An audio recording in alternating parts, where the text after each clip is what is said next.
আসন্ন ত্রয়োদশ জাতীয় সংসদ নির্বাচনকে সামনে রেখে প্রচারণায় ব্যস্ত সময় পার করছেন নরসিংদীর বিভিন্ন আসনের প্রার্থীরা। এরই ধারাবাহিকতায় আজ বৃহস্পতিবার নরসিংদী সদর ১ আসনের ধানের শীষের পক্ষে অনুষ্ঠিত হয়েছে এক মোটরসাইকেল শোভাযাত্রা। বিকেল ৩টায় জেলা বিএনপির সহসভাপতি বিজি রশিদ নওশের নেতৃত্বে শোভাযাত্রাটি বের হয়। এতে শতাধিক মোটরসাইকেল অংশ নিয়ে নরসিংদীর বিভিন্ন সড়ক প্রদক্ষিণ করে ধানের শীষের পক্ষে প্রচারণা চালায়। শোভাযাত্রা শেষে সংক্ষিপ্ত বক্তব্যে বিজি রশিদ নওশের বলেন, আসন্ন নির্বাচনে নরসিংদী ১ আসন থেকে সর্বোচ্চ ভোট পেয়ে বিএনপির প্রার্থী খায়রুল কবির খোকন বিজয়ী হবেন। সেই লক্ষ্যে মাঠে নেমে ব্যাপক প্রচারণা চালানো হচ্ছে। আগামী ১২ই ফেব্রুয়ারি আমাদের যে ত্রয়োদশ যে নির্বাচন হবে, সেই নির্বাচনে আমাদের ইনশাল্লাহ জনগণের মাঝ থেকে আমরা ব্যাপক সাড়া পেয়েছি। আল্লাহ পাক রাব্বুল রহমতে নরসিংদী সদর ১ থেকে আমাদের নেতা খায়রুল কবির খোকন ভাই ইনশাল্লাহ বিপুল ভোটে পাশ করবেন।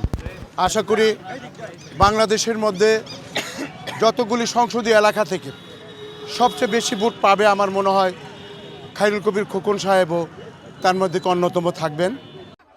এদিকে বিএনপির স্থায়ী কমিটির সদস্য ও সাবেক মন্ত্রী ডক্টর আব্দুল মঈন খান বলেছেন, দেশের মানুষের ভোটের অধিকার ও গণতন্ত্র পুনঃপ্রতিষ্ঠার লক্ষ্যেই বিএনপির রাজনীতিতে রয়েছে। বৃহস্পতিবার বিকেল ৪টায় নরসিংদী পলাশ উপজেলার আমদিয়া ইউনিয়নের আদর্শ বাজারে এক নির্বাচনী উঠান বৈঠকে প্রধান অতিথির বক্তব্যে তিনি এসব কথা বলেন। এ সময় বিএনপি ও অঙ্গ সংগঠনের নেতাকর্মীরা উপস্থিত ছিলেন। দেশের মানুষকে নিয়ে আমরা রাজনীতি করব, বাংলাদেশের মানুষের জন্য আমরা গণতন্ত্র ফিরিয়ে আনব, বাংলাদেশের মানুষের জন্য আমরা ভোটের অধিকার ফিরিয়ে দেব। এই কথাগুলো যদি আমরা মনে রাখি তাহলে আপনারা বুঝতে পারবেন যে এই দেশকে ভবিষ্যতে উন্নয়নের পথে এগিয়ে নিয়ে যেতে হলে এবং বিশ্বের বুকে একটি সম্মানশীল জাতি হিসেবে প্রতিষ্ঠা করতে হলে বিএনপি ছাড়া বাংলাদেশে কোনো বিকল্প নাই। অন্যদিকে নরসিংদী বাসাইল এলাকাতেও ধানের শীষের সমর্থনে অনুষ্ঠিত হয়েছে এক বিশাল উঠান বৈঠক। বিকেলে ৫টায় এলাকাবাসীর আয়োজনে এই সভায় প্রধান অতিথি হিসেবে উপস্থিত ছিলেন সাবেক সংসদ সদস্য ও বিএনপির স্বনির্ভর বিষয়ক সম্পাদক অ্যাডভোকেট শিরিন সুলতানা। বক্তব্যে শিরিন সুলতানা বলেন, জনগণের ভোটে অধিকার রক্ষায় ধানের শীষের বিজয় নিশ্চিত করা জরুরি।